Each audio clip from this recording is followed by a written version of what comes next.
তো বন্ধুরা, আপনারা সরাসরি লাইভ স্ক্রিনে দেখতে পাচ্ছেন মাননীয় মুখ্যমন্ত্রী আমাদের পশ্চিমবঙ্গের মানুষদের জন্য যে আধার নিয়ে এত সমস্যা চলছে, আধার বন্ধের লেটার আসছে অনেকের বাড়িতে, সেই জন্য একটি ওয়েবসাইট কিন্তু চালু করেছেন, যে ওয়েবসাইটের মাধ্যমে আপনারা কিন্তু নিজের আধারকে আবার পুনরায় চালু করাতে পারবেন। তো চলুন কিভাবে নিজের আধারকে পুনরায় আবার আপনারা চালু করাবেন, ওয়েবসাইটের লিঙ্ক আপনারা কোথায় পাবেন, কিভাবে আপনারা ওয়েবসাইটে প্রবেশ করবেন, আমি সমস্ত কিছু স্টেপ বাই স্টেপ দেখিয়ে দেবো আজকের ভিডিওর মধ্যে।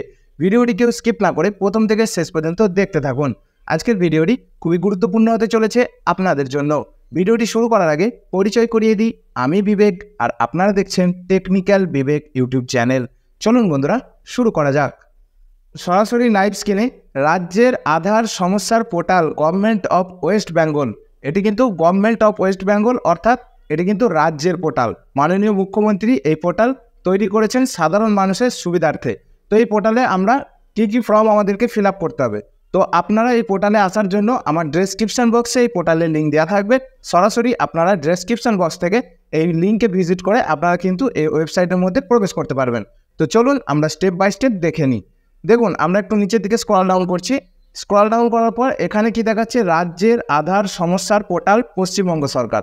তার নিচে দেখুন, এখানে আমাদেরকে নাম ফিল আপ করতে বলছে। আমরা আমাদের নাম যেটা আছে, আধারে যে নামটি আছে সেই নামটি এখানে ফিল আপ করে দেবো।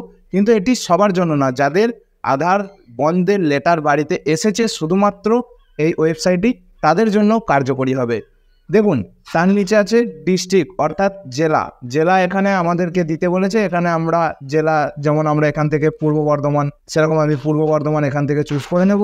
তারপর জেলার পরে এখানে দিতে বলেছে ব্লক অথবা পৌরসভা। আপনাদের যাদের ব্লক অফিস আছে তারা ব্লক চুজ করে নেবেন, অথবা যাদের পৌরসভা এলাকা আছে তারা পৌরসভাটি চুজ করে নেবেন।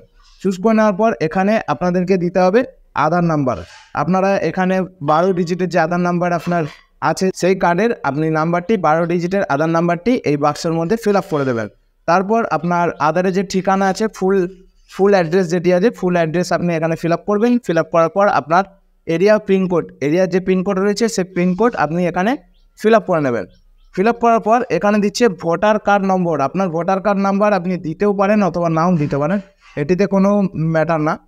তার নিচে আছে বিধানসভা কেন্দ্র নম্বর, অথবা আপনার বিধানসভা কোন বিধানসভা আছে সেটা আপনি দিতেও পারেন, এটাও নাও দিতে পারেন।